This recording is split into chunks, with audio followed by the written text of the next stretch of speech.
भी करता हूँ, घर में ही ऐसे करता हूँ. This is heavy. As part of your cheese making.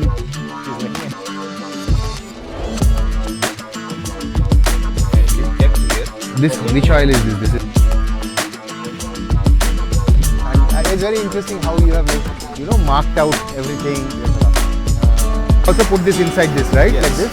Oh, acha. Oh, I thought this is going to be a cold place. I was like, okay, thanda so. Okay, so this is actually warm. 40 degrees centigrade. You are the dairy expert in this partnership. Yeah. Heavenly, because it's milk from the farm. Hi, Shamik here at another episode of Farmizen On The Road, and today we are about 18 kilometers from Mysore in a place called Nelamane, and we are at Grassroot Organic Farms. We are also going to talk about Farming Buddha, which is a very, very interesting enterprise. Hi Salman, how are you? I'm good, how are you? All good, all good. Come. So, come on in. So let's start with this awesome stuff that I can already see. So Salman, if you can maybe just tell us what's going on here. Yeah, so Shamik, what you see there is a bull-driven Ghana, Okay. a traditional bull-driven Gama. So the interesting fact about this setup is zero electricity, no mechanization at all. This is the traditional cold-pressed oil-making unit. Okay, okay. And this is, the seeds are being put in, how is this? This is sunflower. Yeah, this is sunflower. The production is already going on. So Okay. they are halfway into making the oil. This is like halwa. Okay, So the interesting fact, this is actually a very good cow feed. I so see. you see this, once the complete oil production is done, we dry this and this makes a very good oil cake for the cows. Okay. Also can be used as a manure as well, right? Even for farming you could. Yeah, this Good can be that used is. also as manure. Got it. So I think once this is put in and then you basically open this and that's Yeah. where sunflower oil Sunflower will oil start comes out. coming out, right? Yes. So Grassroot Organics bottle this and you sell it under your own brand. Yeah, the Right. Grassroots Organic Farms. Right, right. And I'm seeing usually women do this across, or you guys are hiring more women and trying to do this? What's the We deal? actually in this place, you know, Kamlesh, a founder, has this thing where if you see across the setup, the facility over here, you will find 90% of the women Okay. as our workers. So we want them to be employed. And, Understood. that's something Kamlesh is working on. Okay. And it's his Come, brainchild. come, see, oil is going to come out. Come here.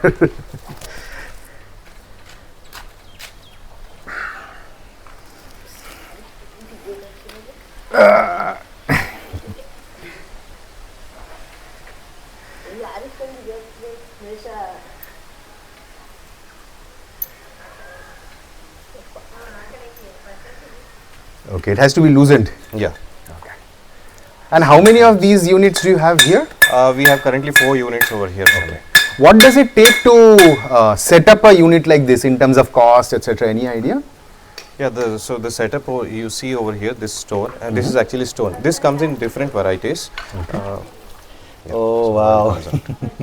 You see the cold pressed sunflower oil coming out.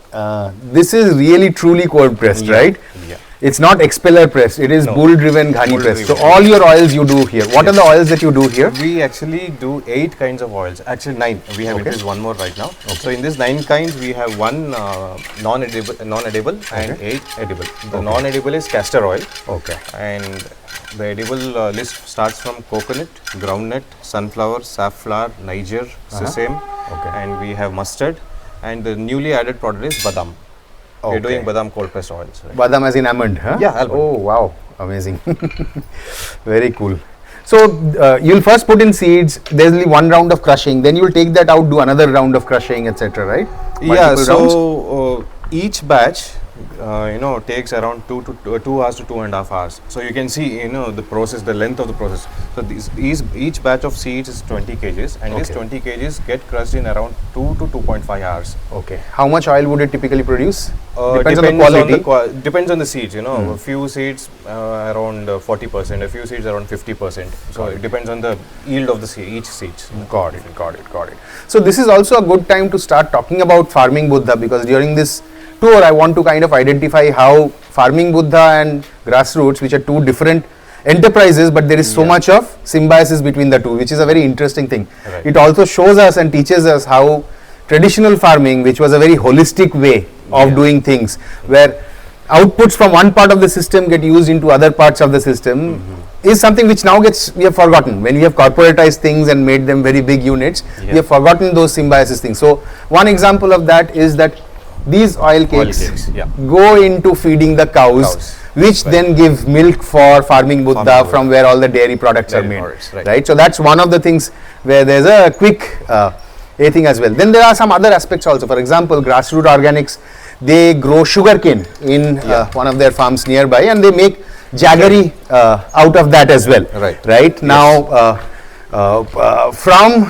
is there something that the cows get help from that sugarcane, etc.? One thing is the sugarcane tops that can be used as a good fodder for the cows. The second thing, the manure from the cows goes to the sugarcane fields. The slurry, for example, the dung, and we also convert the dung into vermicompost, the vermicompost. So this is basically all natural farming. We have zero chemicals or fertilizers. We don't use it. And the other thing is, so we always use bulls for this, right? So the cows are giving milk, the bulls are doing all of this work. And is it painful for the bulls, or do you guys try to make it easier for them and things like that? How do you prevent overworking by the bulls? So a bull works for one batch and then rests.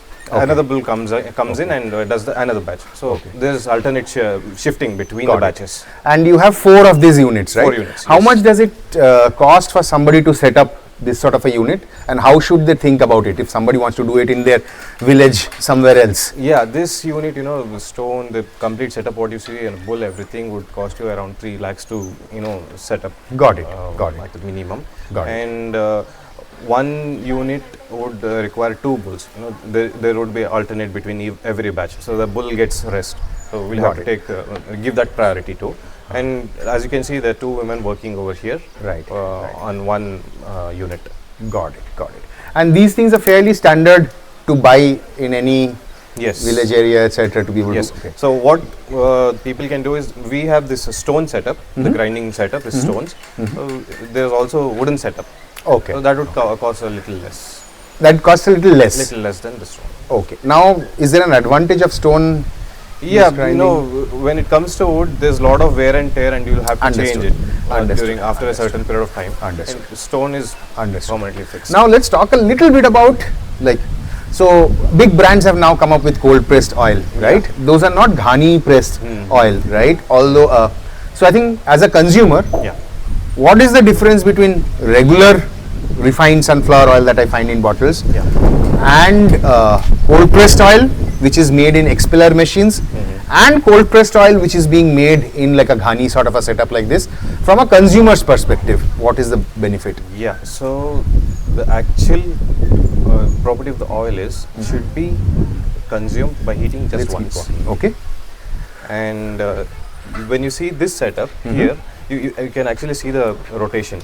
It's so slow. It's 1 rotation per minute actually. Oh wow, so there's no heat generated at all. And when you go back to expellers, there's a lot of heat, heat press and everything is used over there to produce the oil. And when you go to, similar setup with a machine, the RPM over there is more.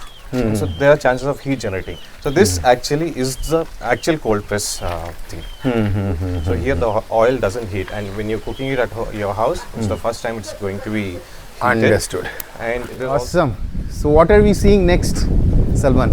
So Shamik, you just saw the oil getting produced there in the Ghana. So there's a lot of post production that goes into before we fill each bottle of oil. There's something post production. So here you see is a solar dryer. So a solar dryer is where solar energy is trapped, and this keeps warm.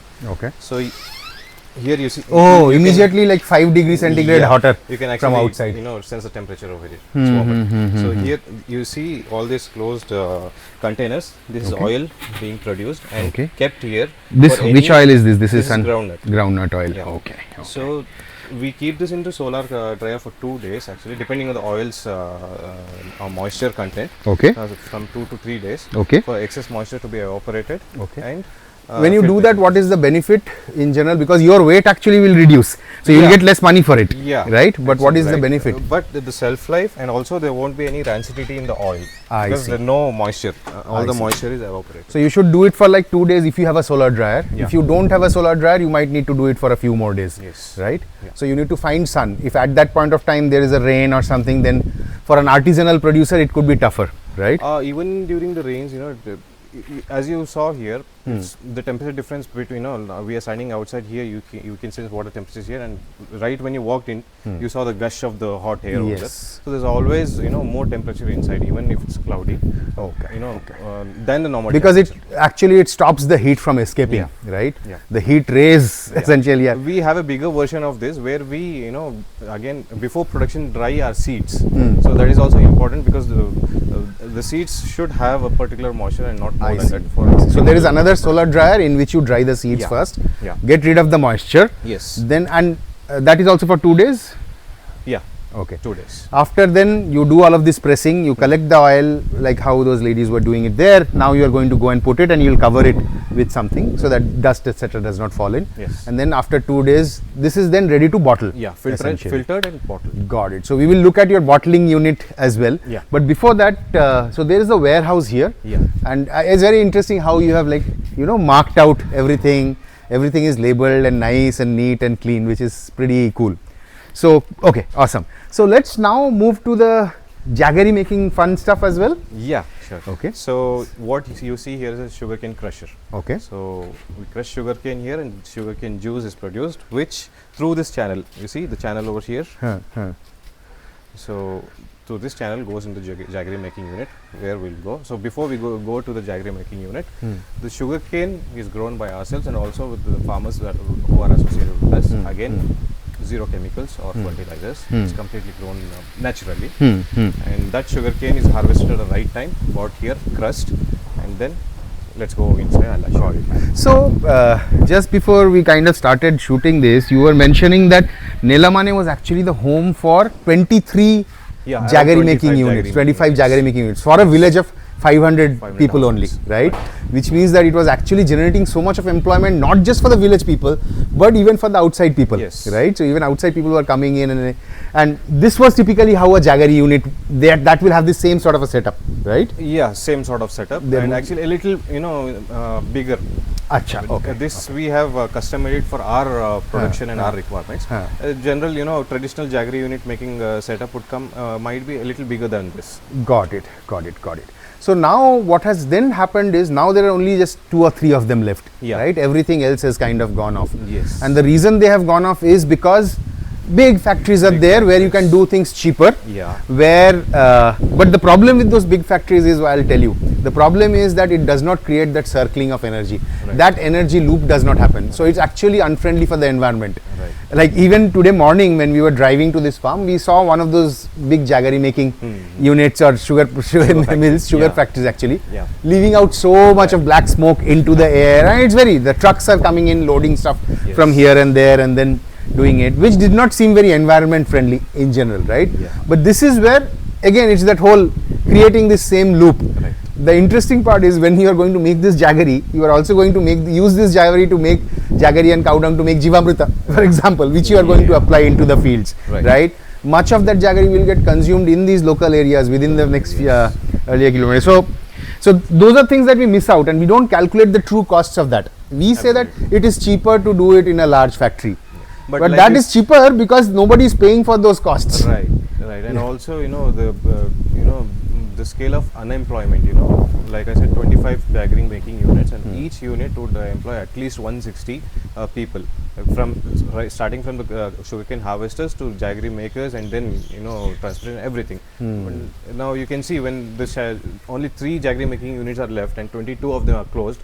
You can see the extent to where people are unemployed and why urbanization is rapid and rampant in India. And people don't want to stay in villages anymore, and they want to shift or move out into cities and do jobs over there. Right. Yeah. I mean, I think this was one of the reasons which inspired Kamlesh to start Grassroot Organics. Yeah, like I said, this is Kamlesh's grandfather's place, and he spent a lot of his childhood here, and he's seen everything. And this actually was Kamlesh's idea to come back to his village and generate employment to the villagers over here. And he's doing this great job since the past 6 years. And as you can see, 90% of the employees we have here are women from the same village. Okay, got it. How's the feedback on the jaggery from customers, etc.? What do people say about so the jaggery? jaggery is something which is selling like hot cakes with us. We have got two kinds. One is slab and another one is powder. Okay. And this is a jaggery making unit. So before we get into that, maybe let's talk about that slab. You have one is slab, another is bucket. Powder. Yeah. Okay.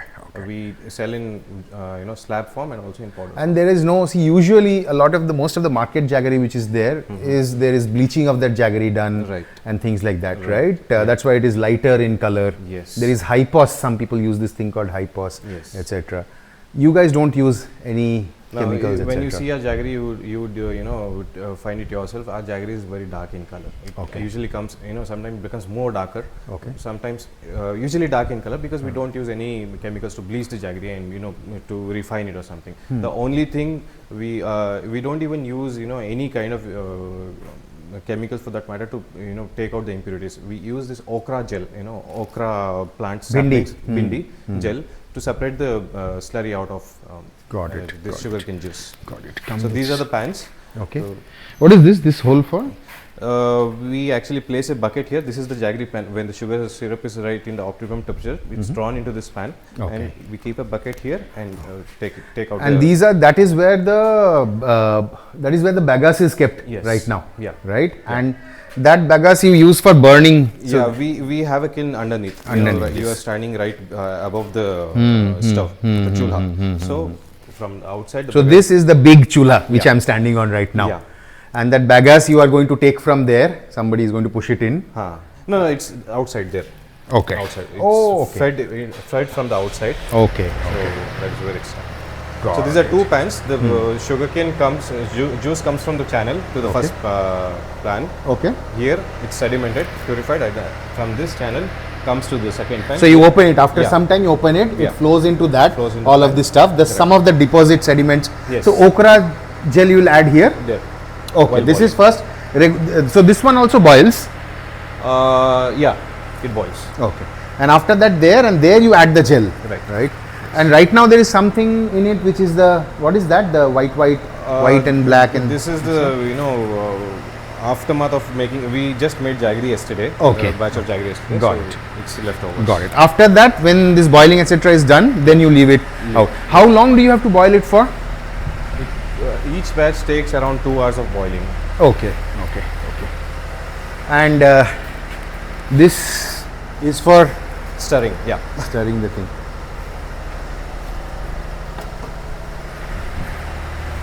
Okay, cool. Now, there is something which is some sort of a setup is there. What is this? All of this stuff. This is where you clean your bottles. This is our bottle cleaning unit. Okay. So as you can see, these are milk bottles. Milk we are currently delivering to Mysore city. Okay. These fresh milks packed into glass bottles and delivered every day. Okay. In Mysore city. So these bottles you see here are returned from the customers in the morning. They come here, go through a thorough cleaning process. Okay. This basically moves. There is the soap water there. And what are these? So that's for rinsing the bottles.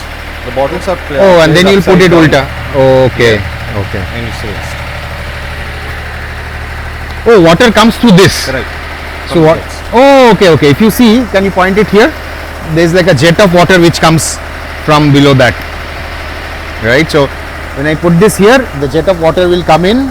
That will rinse it. And then I can also put this inside this, right? Yes. Like this. And then that machine will turn it. Put it in. Interesting. Okay. Cool. And this is used for both your milk operations as well as oil bottles. Okay. Don't you need to put in any boiling water or anything like that to? We do use boiling water. We do use hot water to rinse it after the whole thing cleaning is done. Then you would do boiling water to make sure there is no bacteria there. Yes. So that the milk life is longer, right? Understood. Okay. So these are some of the animals here as well, right? And As I said, these are sugarcane tops. these are sugarcane tops, huh? Yeah. Okay. So there are sugarcane farms all around. This is like in sugarcane belt, literally in the middle of sugarcane belt. Yeah. Today morning, when we were driving around everywhere, and it's sugarcane harvest season also now. Right. So farmers would harvest the sugarcane, sell it in the factory or with you guys. Yes. And they would then, you could use this to This is the feed fodder. these. Yeah. Awesome. And there are some other fun places of integration we are going to talk about as well. But if you can very quickly, for people who are setting up their farms, etc., if you can talk a little bit about this shed, why is it sloping like this? What's going on? Then that will be very useful. Yeah, so this is a typical cow shed we have. Actually, our work bulls are, tied here. Okay. So the slope is for the, the dung and the urine thing to pass into the drain easily, and Right. this will cause you, the labor part comes down here. So Right. there's not much work to do over Right, here. right. So this is one, but also then again this is a tight setup. Okay. I'll also show you the dairy setup where we have open housing, Okay. and we'll talk about it later. Got it, got it. So this is, I see a lot of this sugarcane bagasse Yeah. lying here. Why are you Yeah, drying this this? is a product coming out of making jaggery. Okay. We make jaggery, and this sugarcane is crushed, Huh. and this again is used as a fuel for burning. So we actually recycle here. Okay, so this, so all the sugarcane that is growing Yeah. in your farms, Yeah. with the cow manure that you've got from your cows, Right. when you harvest those sugarcane, part of that goes back into the cows, and the amazing part is energy has got introduced from the sun by the plant Yes. to do photosynthesis. Right. And then the cows are feeding that. There is Yeah. now additional energy built into the system, but the system is closed loop, right? And you have now got this also along with that, Right. which you can use for mulching if you are growing different things, Yeah. or you can use this as a source of energy. Energy. So you use this as a source of energy for what, doing what? Jaggery-making. For making jaggery. Yeah. Wonderful. So another point of integration into the all of these operations. Okay, so this is a free roaming kind of area for all of your Yeah, farming Buddha. Farming Buddha cows. Cows, You can got see there are a few, masticating and resting in the shade. A few still at the bay here, feeding bay. So this is a typical. This lady's horn is bent towards the front. It's a particular breed, which is like this is that? Jersey crossbred. Okay, okay. Very cute it's looking, these two things. Okay. So this particular setup is open house. Here Okay. the cows can do whatever they want. They wish. They want to have food. They go to the feeding bay. They eat. They want to rest. They will come under. Sit under a shade, rest. Or they want to drink water. They drink water. They're completely free to do whatever they want to do. Got it. Here, and also if you see, the shed is constructed in north and south direction. The reason behind this is you can see free wind flowing through the the setup, the shed, and. So it's you much might have healthier observed for the animals. Healthier, and also as you can observe, you don't get a lot of smell of the urine of the cow dung. So this actually helps in the health of the cows. Got it. And also the wind flow. That's the reason we build the sheds in north and south direction. Interesting. There are a couple of goats as well, and these are basically from one of your labor who brings his one goats. Of our worker who comes here. Okay. Very interesting. So these fellows look very happy.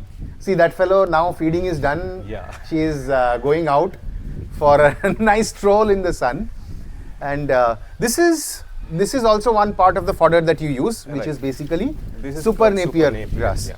What is the reason you chose super napier grass versus other options that you have? One thing is this is drought resistant. Okay. The other thing is a particular small area and high yield. So 1 acre of super napier could feed around 20 cows per year. In order to grow super napier, do you need to use any manure, or you just put it and it just grows? We actually use our slurry that comes out of a biogas plant. We use just slurry, and Do you need to plant saplings or seeds for super napier? these are saplings. I mean, these sticks again. A mature super napier stick is cut, and these eyes, one each, are planted, and this grows. Okay, up. so you just have to cut from here and get one eye planted. Yeah. And how much depth do you plant it in? Around 6 inches. 6 inches depth. So it should jut out a little bit, like Yes. regular saplings Yeah. that are planted. And it will develop roots on its own. You don't need to first give any rooting hormone or anything like that to do it. And the fun part is this, is a multi-cut crop. So you keep cutting this, and the next 40 days, the cycle again it grows out. Okay, so every 40 days you kind of have a supply. Do you buy all of the super Napier grass yourself, or do you also grow some of it in your farms? The super Napier, the whole supply is grown by us in our own fields. Okay. So in general, because when we started to look at the economics, etc., it makes sense to have your own cows. It makes sense to allocate some part to grow your own fodder, right? That's when things become viable. Yeah. When you start getting into this model of, okay, I'm not going to do anything, I'm going to buy products, at that point of time, things start becoming unviable. Yes. Is what we saw, at least in organic farming, etc., right? That's right? So, okay, so interesting. Now, there is, of course, some level of farmyard manure which is getting done here, etc. What is this thing which is here? This is a biogas plant. Okay. So, can you explain how this works? Yeah, so the dung that comes out from the cows here, the dairy unit cows, that's made into slurry, and you can see a feeding tank over here. This is a slurry tank. Okay. We mix water and cow dung in the proportion of 1:3. Okay. So suppose you're putting 1 kg of dung, you mix it with 3 liters of water. Okay. Make it slurry. Okay. And then this is let into this black color balloon. Okay. You see here. Okay. The slurry goes inside there and decomposes and produces methane. Understood. And this is actually biogas, and the fact is whatever byproducts we are making, starting from set cut, cheeses, paneer, ghee, everything is made using this biogas. Wow. So these are the pipes which are taking it to the kitchen and house, etc. Yeah. So you do not use any external energy source. No. Your energy for making all of these products is coming from your cows. Yes. Where are the cows finally get its energy from? From the sun. Really, right? So you are trapping, yours is a closed loop system. It's trapping energy from the sun finally, and then utilizing all of that. And amazing. Let me tell you, Shamik, it does not end over here. Okay. So once the gas comes out, the remaining slurry is accumulated in the slurry tank over here. Okay.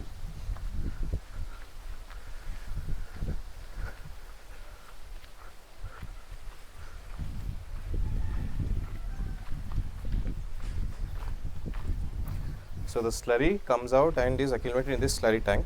Okay. And as you can see the pipes here, we pump this slurry out to our fields. You can see the super Napier. These are the super Napier. Right. Cool. Amazing.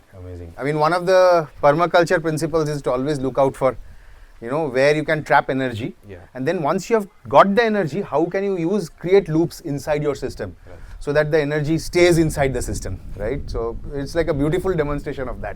Okay. Awesome. So we are now shifting gears, and we are going to talk a little bit about Farming Buddha, which we have mentioned is the whole integrated sister brand, I would call it, right? So, so Salman, tell us about Farming Buddha. When did it start? What's the deal, and how does it work, and how is it different from all the other milk companies out there?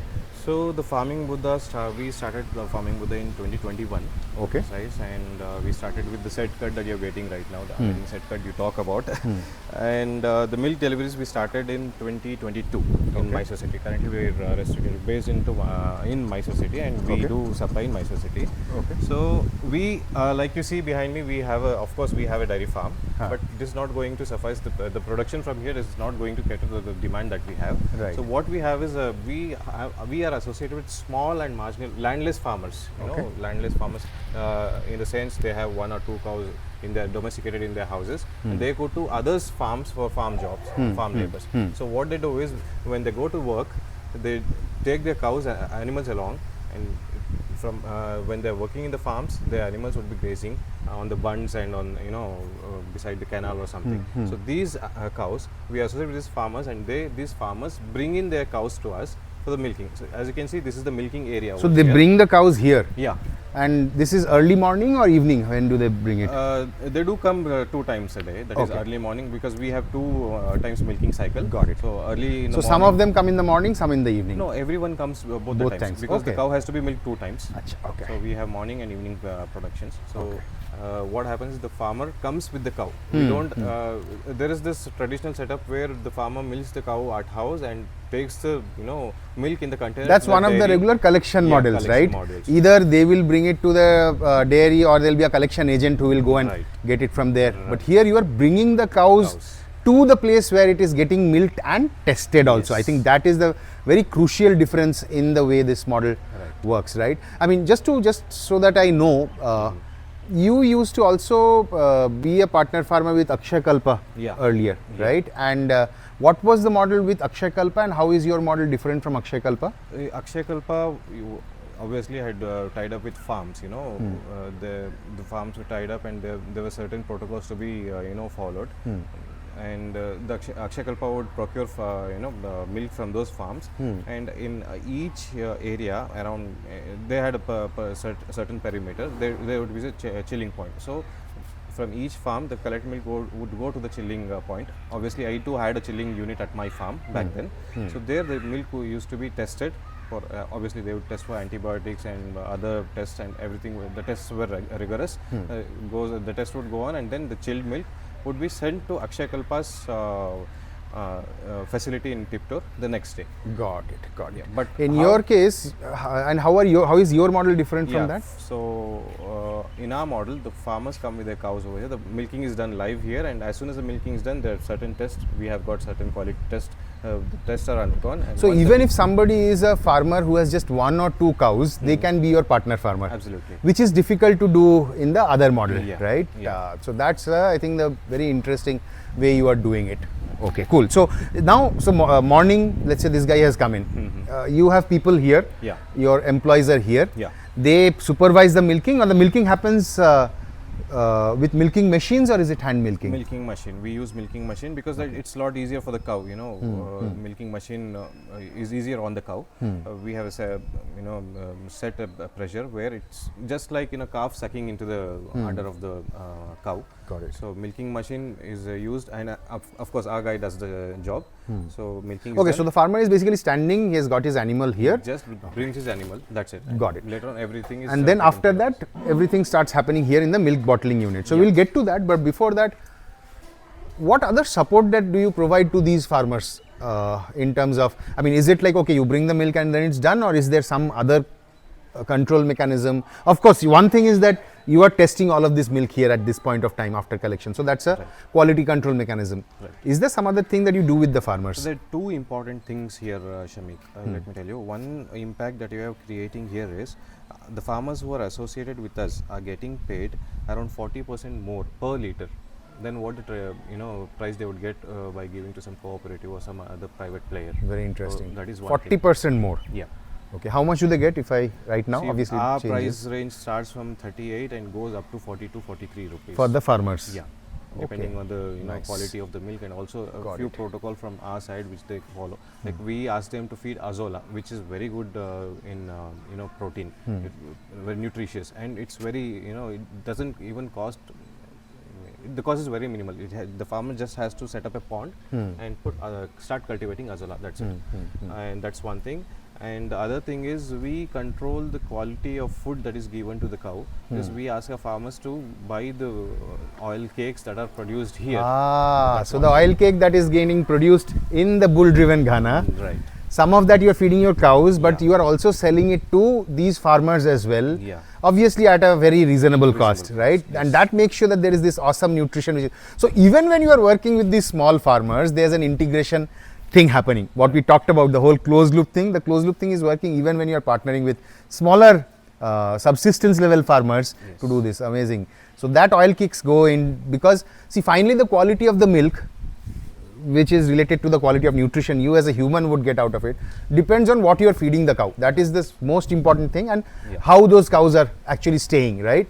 Now, because I think the other important point here is that because these cows are all essentially like 1 or 2 cows staying with the family, the farmer uses some of its milk, remaining they want to sell for additional income. They're all walking every day. They're always kind of roaming around. A lot of them are probably free grazing near the areas in their place. So, so that also makes sure that those cows are ending up producing really good quality milk, which has high nutrition rather than like a factory setup, right? These are almost extensions of the farmer's family, right? And so this milk comes in, you do the milk bottling. After that, how do you, we're going to look at the milk bottling unit, but how do you sell this milk, and how do you sell, what are the other dairy products that you make out of this milk? Where do you sell all of this stuff? So basically we have fresh milk, And then when it comes to byproducts, the byproduct list starts with set curd, paneer, ghee. Ghee, we have 2 kinds, one is spice ghee and one is plain ghee. And we have got certain kinds of cheeses Okay. right now, and we are also making into the R&D of some more products that would be launched very soon. So these are the products. So when it comes to fresh milk that is delivered into across Mysore Is city this right raw now, milk or pasteurized milk, or how is it? it's completely unprocessed raw whole milk. Okay. As it is from the whatever milk comes out of the cow is tested and then immediately chilled under 4 degrees Celsius. So no fat is taken out of it or anything. So none of this stoned milk, Nothing. fat, then reconstituted milk where you're putting in skimmed milk powder to make up the milk. Unfortunately, that is what all of the major brands in the market, that is what it is, right? It is not, it is reconstituted milk in many cases, right? Which is very unfortunate. So your thing is basically raw milk in a clean situation. What is the soonest it gets to a customer's home between milking and a? When you talk about Mysore city, within 4 hours of Wow. Milk to your home from the farm, straight from the farm within 4-5 hours, right? Yes, 4 hours. For the 4 hours. Amazing, amazing. You need to get this to, I know that you are selling your dairy products on Farmizen to Bangalore customers, etc. But you should also we should figure out how to sell your milk as well. We would the look fresh forward milk, to it. right? Yeah, we can always In look forward Bangalore. to it. And Mysore, you cater to all of Mysore or some parts of Mysore at this Across point of Mysore time? city. Across Mysore. Yeah. You also stock your milk on to like any supermarkets or anything like that? Fresh milk we are not doing because since our fresh milk is void of any processing, the shelf life is 24 hours. Okay. We cannot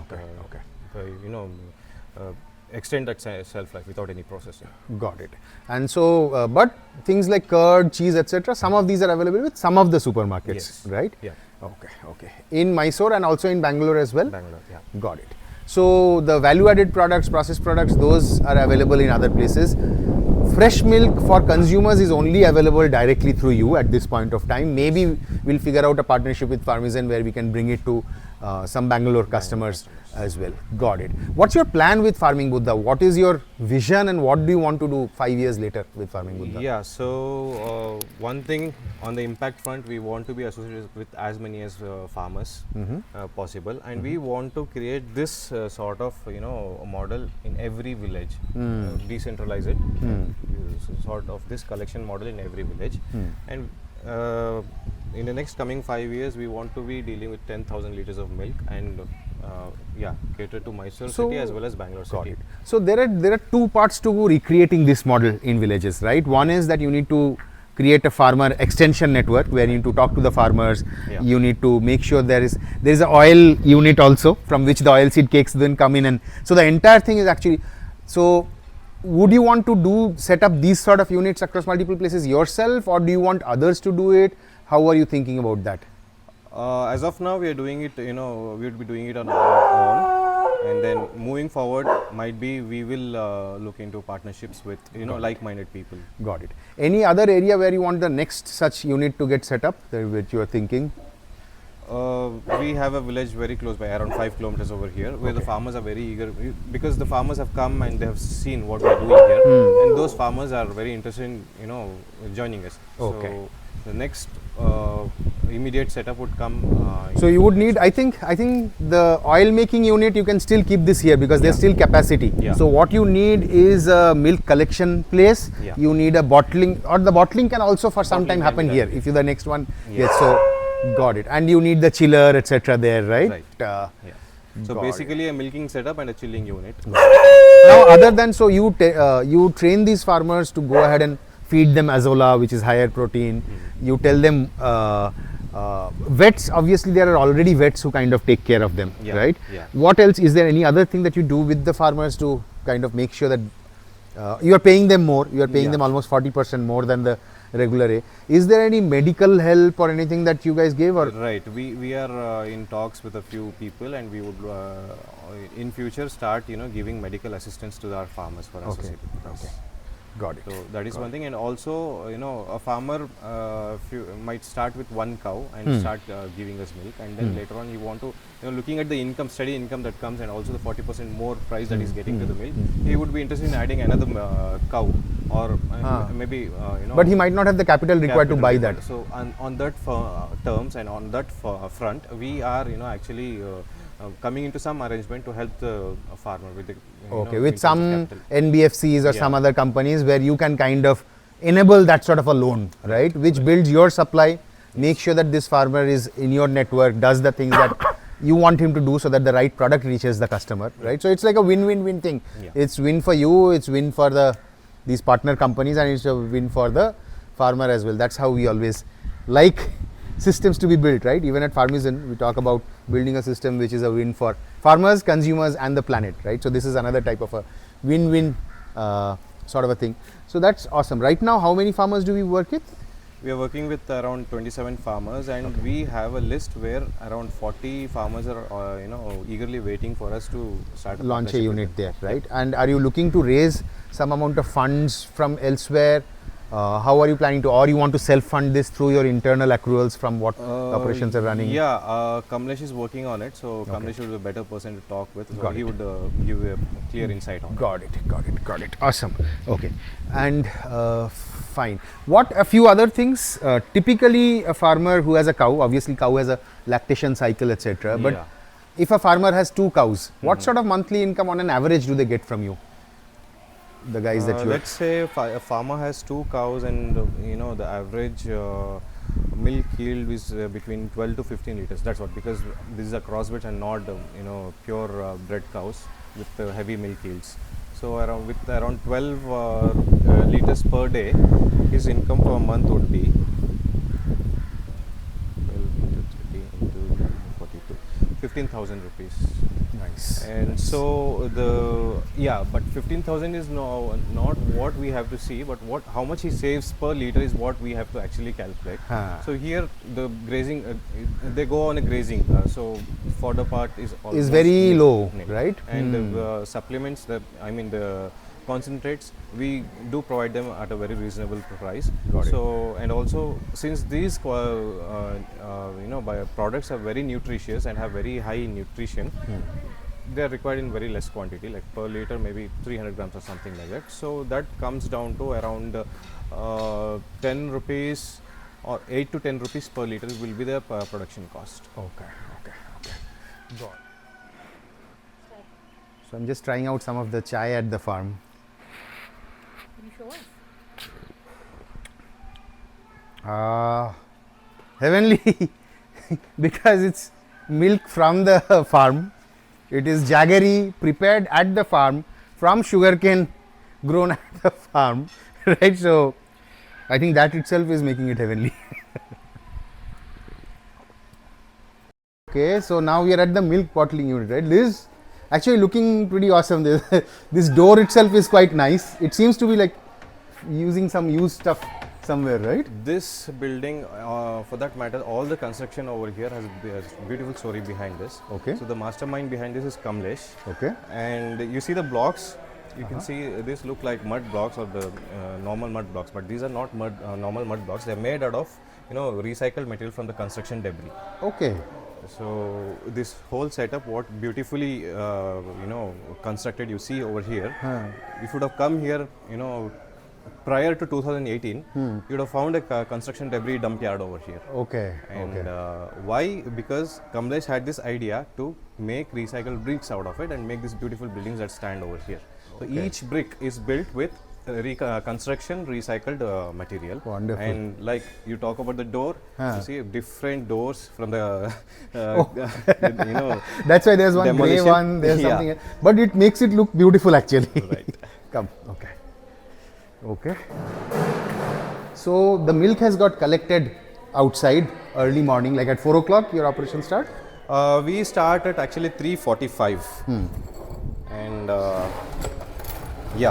the farmers start coming in at 3:45, and our work starts pretty early in the morning. 3:45 milking starts, and then after milking, the milk comes here, and this is our testing area where the milk undergoes a certain test, starting from milk stability to the fat and SNF of the milk, the constituents and antibiotics, and test for adulteration. Everything goes here. And once the milk is tested here.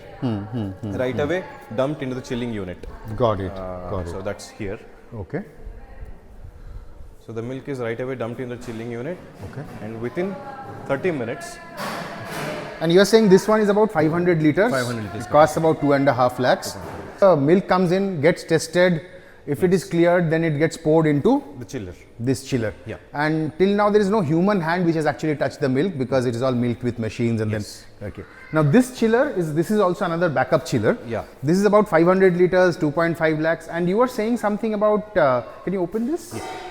You were saying something about how this is a slightly advanced version of a chiller. Right. Where even if the power goes off, and in many villages powers could be erratic, even then this will actually keep the temperature constant because there is some thermal element inside this, inside the walls of this, Yes. which is water. Basically water keeps on cold water. Yeah. So the water gets turning cooled to when there is ice. electricity, and that cold water keeps the entire thing pretty Right. cool.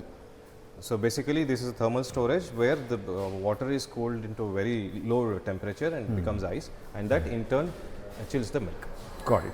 So once this milk has got chilled, now it has to be filled into the bottle, Bottles, right? right. The bottles have been cleaned the previous day. Yeah. Where is the bottling done? So bottle right here, right this area, we have an attachment to this tab, direct to this BMC tab. We have an attachment which comes with another 5 tabs. Okay. For each, we can fill 5 bottles at a time. Got So it. that attachment is fixed here, and bottles are Got filled. it. And so customers give you back bottles the next day, Yeah. right? What is your milk priced at for consumers right now? We are selling at 75 rupees a liter. Got it. And only bottle, there is no pouch option. No. Obviously, many customers would have said, why don't you do pouch? And if you do pouch, oh, you can sell it more easily in different places. So, when it comes to thinking about the ease of process, pouches are good. But when it comes to health and also the quality of the milk that goes, it's really bad because plastic is always, there are microplastics that is leaching the, fluid inside the pouch. Right. And moreover, a recent report has also, come out where the report suggests a PET bottle of, I think, 1 liter water contains many lakh, I don't exactly remember the figure, but many lakh microplastics. So every day consuming such amount of microplastics is also bad for. so all this bottling, etc. So the 4 o'clock guy, the cow who has come in, Yeah. chilling is to what degrees? How many temperature? 4 degrees. 4 degrees. Testing is done, chilling is done, then bottling is done. By what time is the bottle ready? Bottles are ready by 4:30. 4:30. Okay, but so the bottle is ready by 4:30. And then what happens? How does it get to the consumer's home? We have a van, we have a vehicle, temperature controlled vehicle, which comes here, which leaves the farm at 4:30 sharp and reaches Mysore within 5:10. Okay. So 40 minutes is the, we don't even need 40 minutes, but yeah, 40 minutes is what the standard time we have a warehouse in Mysore. The van reaches warehouse at 5:10 every day. So from there we have different routes and delivery boys. So there is one hub in Mysore. Mysore being a smaller city, you can actually manage with one hub. Right. If you ever go to a bigger city, you will need to have multiple hubs, Right. like North Bangalore, South Bangalore, etc. And then you'll need to do. And how many deliveries do you do every day?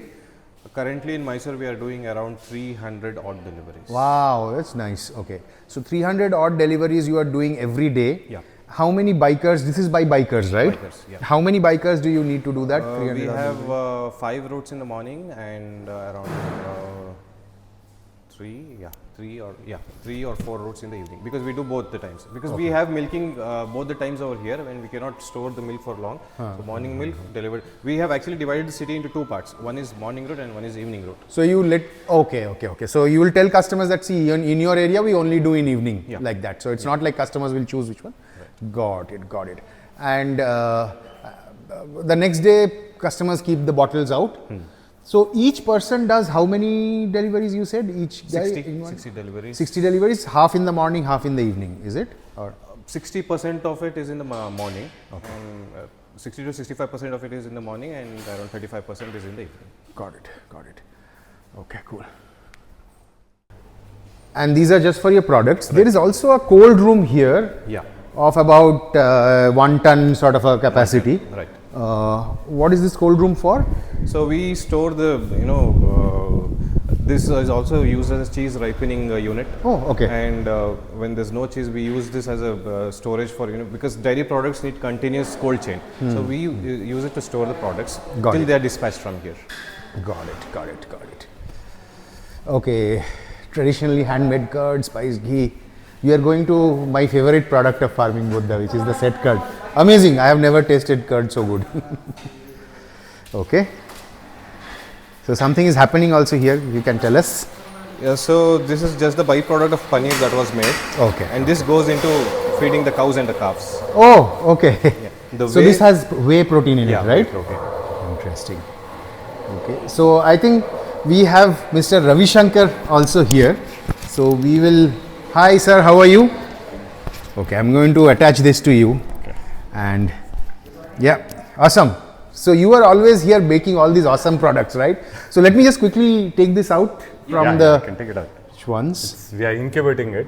Oh, acha. Oh, I thought this is going to be a cold place. I was like, okay, thanda sa cheez I'm getting. Okay, so this is actually We'll warm. maintain in 41 degrees for, centigrade. 3 hours. Okay, so this is all the curd Kene Mosaru, which is, okay, I should not disturb its mud, otherwise it will not form properly. Okay, so this is getting, and this is what is getting done? That's also, I mean. Okay, this is for your home use. Yeah. Okay. So all the milk for you guys and your curd, cheese, everything comes from here only, obviously. Okay, cool. So you do things in both this. What should consumers Mud do pots and, once containers. their mud pot is over? Because you do not reuse the mud pots, I think, right? Because it's difficult to clean and things like that. So what do you think consumers should do? It's beautiful. It's amazing. It's also really good because there is no microplastics, nothing inside it, right? So which is very good. But what can a consumer do with these mud pots? You can basically upcycle it into a flower pot. Okay. Or you can, if they are making curds at home, they can do it in the same pots again. Wash it and then do it. And we also do curds in these kind of containers. Correct. This okay. This is like a paper. There is Paper. Okay. Got it. So this is at 75 rupees. And that is at 90 rupees, right? Got it. Okay. So Mr. Ravi Shankar, quickly, if you can tell us a little bit about, like, what's your philosophy in making all of these food products using and what led to this partnership? You know, you, Kamlesh, cheese Hamlan. making mainly from last 15 years. Oh, okay. So make different types of cheese. Okay. So basically we are making only good products.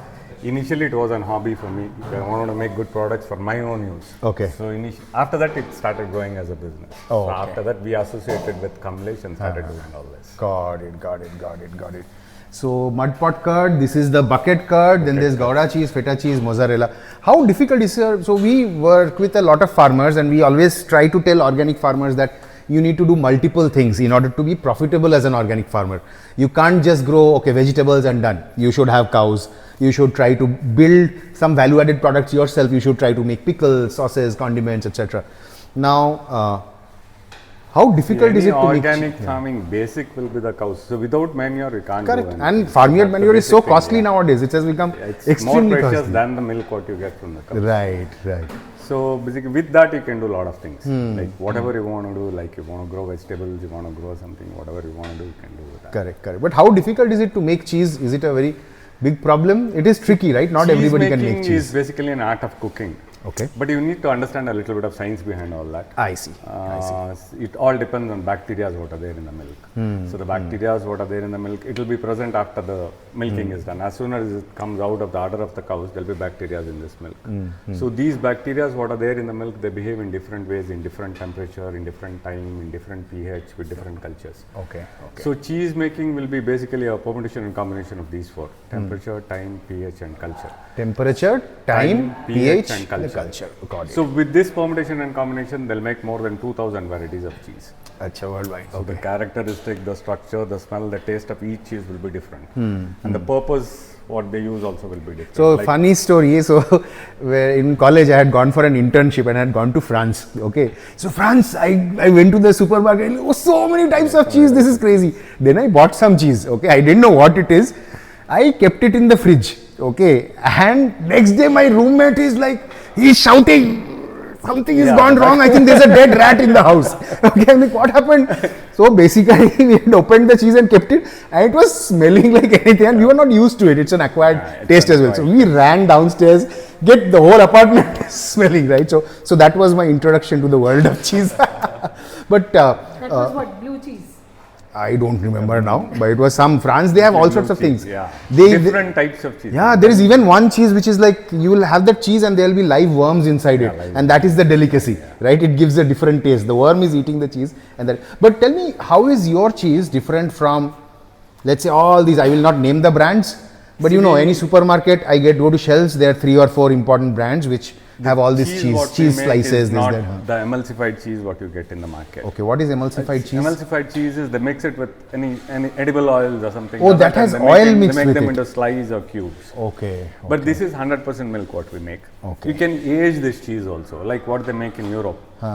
You can age this cheese. This is 100% milk what we make. Okay. And we don't. So there is no here. oil in it basically. Yeah, we don't. Got it. It's 100% milk what we make. We don't age it here because people are not used to that here in India. Okay. So we sell it as young cheese. We don't, without aging, we sell the cheese. Understood. So you can age this also if you want. Got it. Are you also? And- Sorry. Go ahead. And cheese, basically, I mean, people are afraid in India to eat cheese because they think it's heavy fat or too much of fat or something like that. But it's not like that. It's whole milk. Whatever is there in the milk will be there in the cheese. Based on how we make it, you have to eat cheese. Either like, see, 1 liter of milk, we can make 100 grams of cheese. So that way, you never drink 1 liter of milk on a day.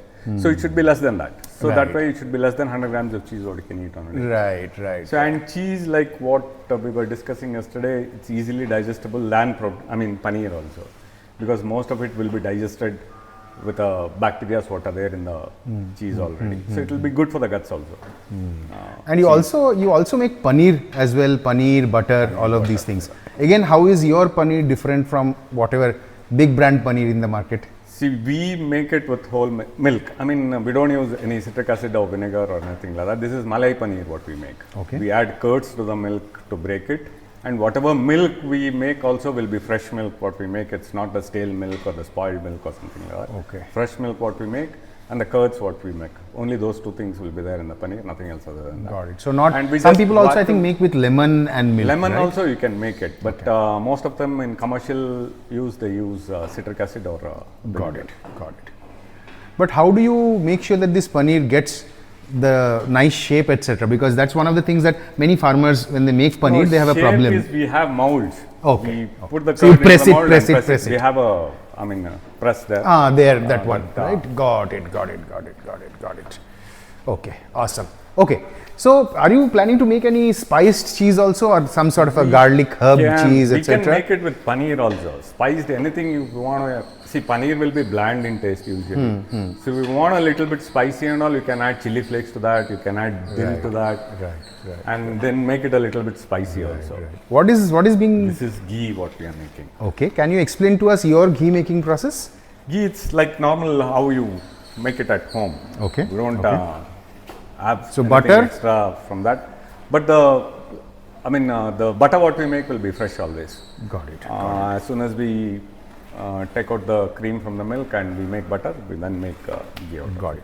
Do you make, in general, like from a per liter of milk perspective, do you make more money by selling butter or ghee? Ghee, obviously, I think, right? Because there is further processing of It's the butter. almost same.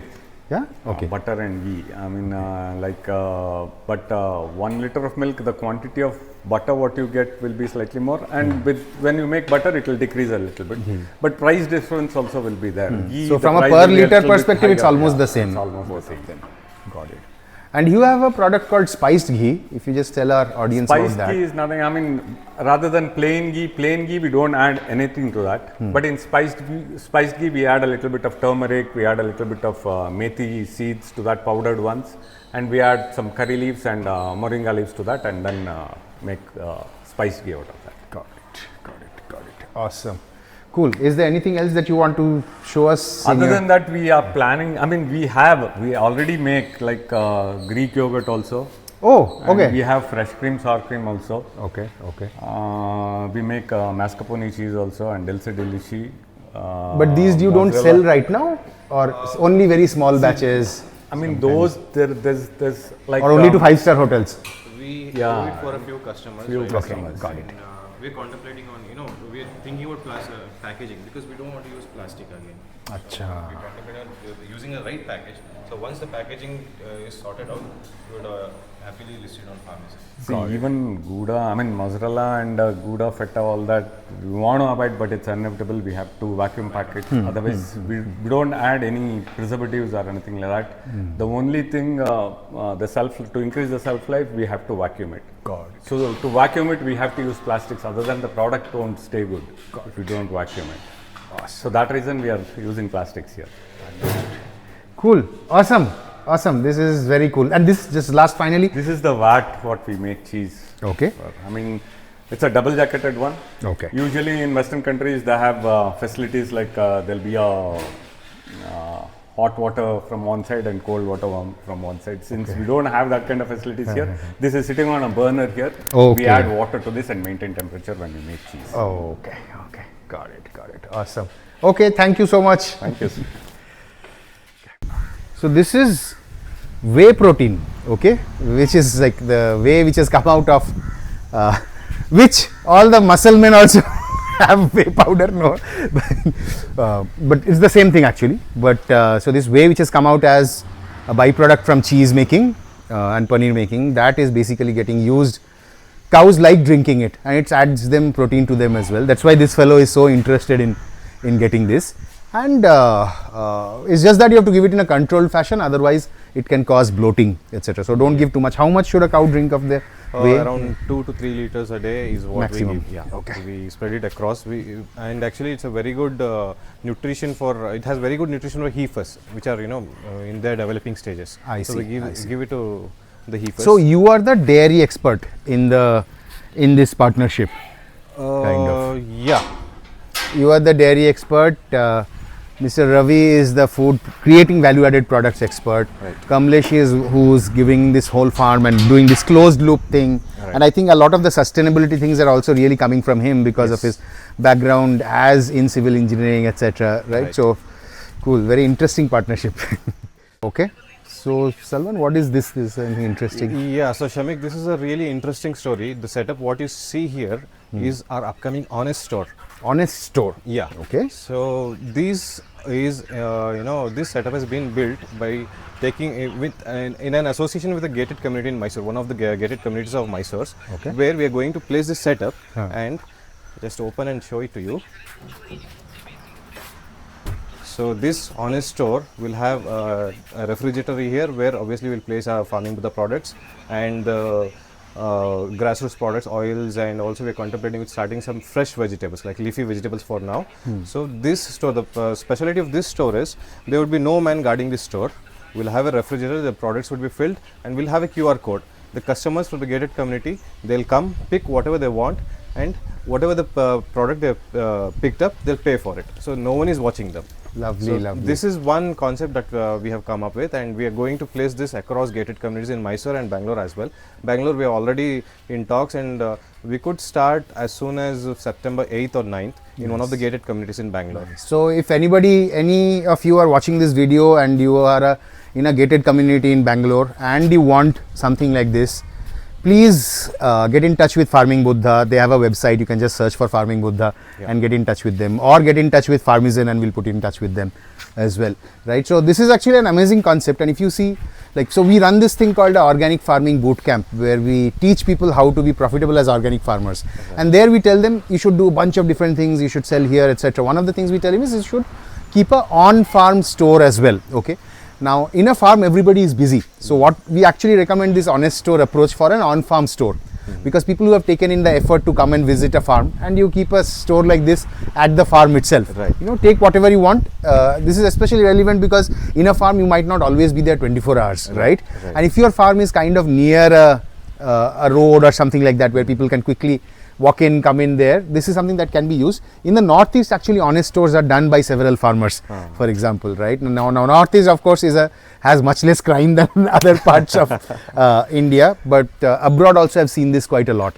So I think this is a very interesting thing, which I wish you all the best for this approach, because if it works out, it's also very friendly for the environment because you have no delivery costs. Yeah. See, after doing all of this stuff also, delivery is one little environment unfriendly thing that happens, right? Unfortunately, because wherever we try to make things convenient, that's a problem.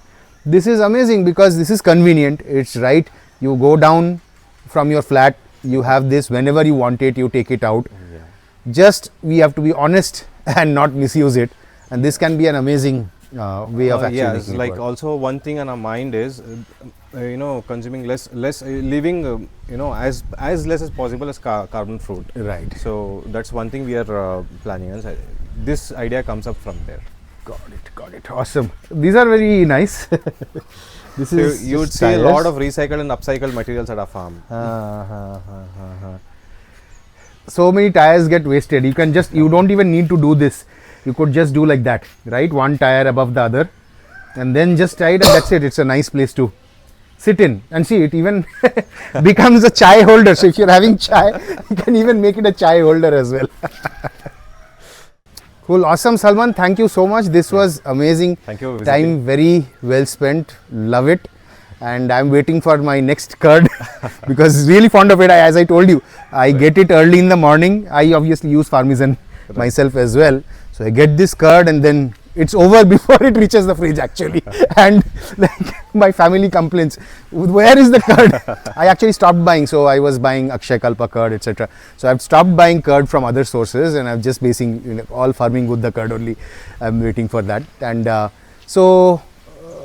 do you have any final comments or any words for people who are watching this video? Yeah, Salman? so for all the people who are going to watch this, I'd say go on, shop on Farmizen, pick up as much as possible farming Buddha and grassroots products. And also, if you would wish to visit our farm, we do conduct farm tours. So people can come actually, and like Shamik and Geetanjali has come over here today and experienced the whole process of making oils and byproducts. You can come, we are happy to host you. We will conduct farm tours. Awesome.